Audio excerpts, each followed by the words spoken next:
Welcome along to another edition of Weekend Winners. 9 events at Albion Park this Saturday night, and the first race is scheduled to start at 6:08. Hopefully we can find some winners. We're going to track down the man of the moment, Robbie Morris. It was Morris Magic here at Albion Park last week. He landed half the card, 4 of the 8 winners. So we're going to track down Robbie Morris and find out what his best bets are this weekend, or what his best chances are. We'll track down Matt Elkins as well. He's got a solid book of drives, and so too Pete McMullen. He's driving the informed trotter Empire Bay, who starts in the final race, race 9, and he shoots for 5 in a row. So there's some of our guests this week, and hopefully we can find a winner or two for Albion Park this Saturday night.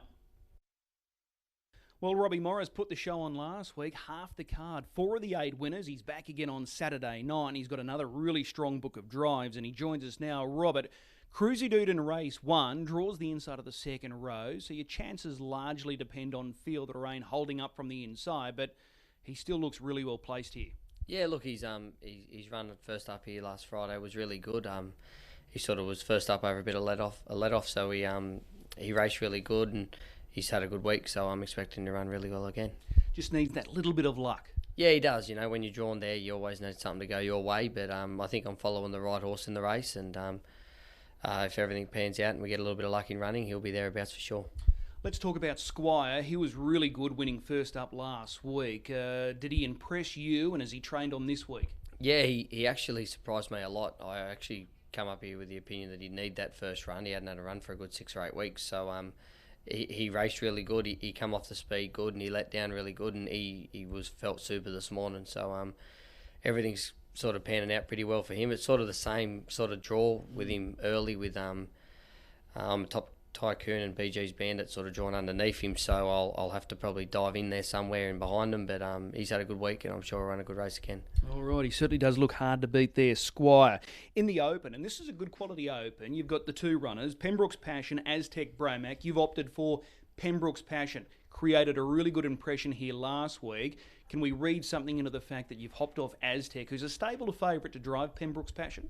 Yeah, it's never easy to jump off Aztec. He's a stable man, but look, he's going really good, Aztec. I just sort of felt the way the draws fell. To be honest, I'll be able to just let Pembroke's Passion run. He's big and strong, and I think he's a horse really going places, so I'm looking forward to him. It's by far his hardest test, but I think he's up to it, and I just sort of thought the way the draws fell, Adam Sanderson's a class driver, and I think he'll suit Tex the way he drives, so I'm not losing anything there, and I think both horses will run a great race. Okay, by the sound of it, you're looking forward to this challenge for Pembroke's Passion. You know, stepping up in grade, but he draws well, and he's got a good opportunity to make a real name for himself. Yeah, I sort of brought him up here I want him to get a bit of an impression about himself, because I do think he's quite a good horse, and it's sort of hard, you know, if you don't stamp a bit of authority, you know, you get left out a couple of times, so I'm looking for him to sort of stamp a bit of authority, and I think he's shaped up really well this week. And you know, I never pulled the earplugs last week, and he went that 52 mile outside and pretty comfortable. So I'm looking forward to it, and hopefully he runs another good race.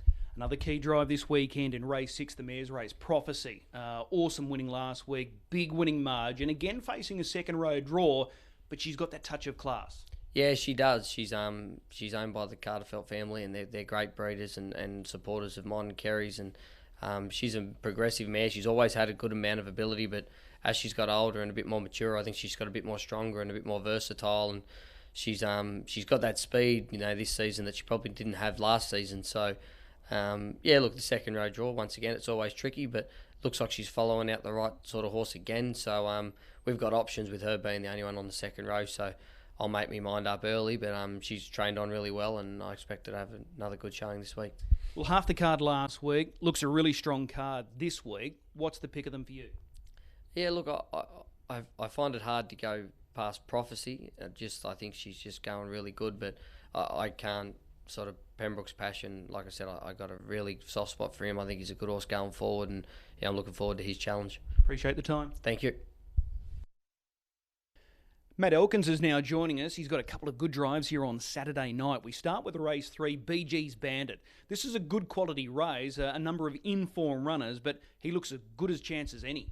Yeah, no, it's pretty much the same as last week. Same horses, same draws. He was awesome last week. Probably a little bit underdone and a bit fresh for last week, so I'm expecting him to improve and be better this week. I think the 21 probably suits him. He's going to have to sit outside the leader again, but I'm sure he's up to it. Okay, so that's how you see it playing out, because he does have early speed himself, but with I'm a Top Tycoon drawn to your inside, it does make it a little bit clear-cut that he looks the leader. Yeah, no, it's pretty much the same as last week, just a change in trip. I expect it to lead, expect us to sit outside it. And I think our bloke might be a little bit better over 21 than the two I'm a Top Tycoon, but then you've also got Robbie Morris's horse coming back from the field again. So, all right, well, he certainly looks a good chance. He's been really consistent, though, since he's come north. Yeah, no, he's been super. He's barely put a bad foot forward, and he's just continued to get better and better each week, and hopefully he continues to do so. All right, race 4. This free-for-all is a good quality race, the Shady One. Always thereabouts. He just needs that little bit of luck, but looking at it, there's going to be good pressure in this race. Yeah, no, and that's the secret to him, pressure. You know, if he gets a solid tempo that he can peel off late, that's always his best race and pattern. And sort of last week we finally got close enough on the speed, but it was just too slow a speed and too hard to make ground in a 27-1 quarter. And you go back 2 starts ago and they walked early and run home. I think he ran the same last half as Northview Hustler and Mac Alert. So if he can get that bit of luck and bit of tempo, he'll be right thereabouts. All right, and the final one, Crowning Glory. Drawn off the second row, which is not ideal because he's a really good gate speed horse, but you may get the opportunity to work up behind a horse like Tennyson Bromac.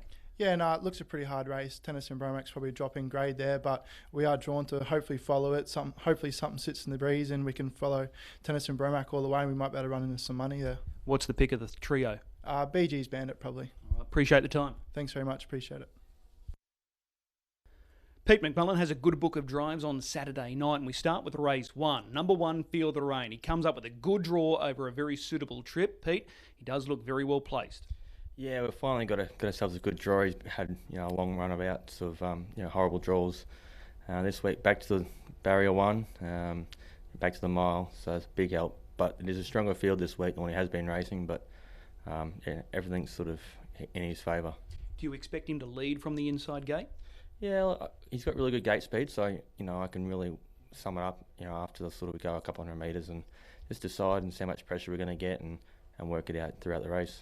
You've got a good one on your back in Cruisy Dude, so that's all important. So you've got options, but you've got a strong horse right on your hammer. Yeah, that's right. So if we're getting pressure and the right horse is outside of me, it may be an opportunity to maybe take a hit and push that one further back. But at the same time, I don't want to hand over just to the first one there. I want to make sure I hand over the horse that's going to get me to the right spot.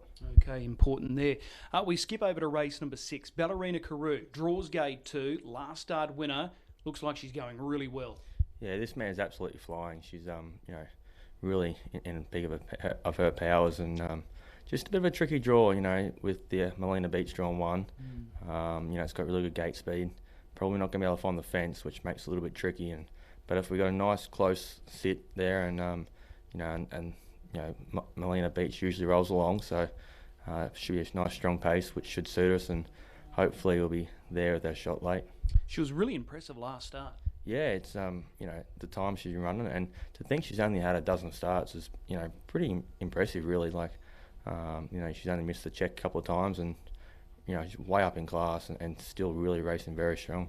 Well, she's a good chance, and in the last, the trot Empire Bay, mobile conditions, shooting for 5 in a row, no horse going better, pacer or trotter in Brisbane right now. No, he's absolutely flying, this guy. He's he's really put it all together. He's got his manners, nearly spot on at the moment, and just of late he's been getting some really good trips. Hour over and over, we've been getting toe into it or being able to be in front of him.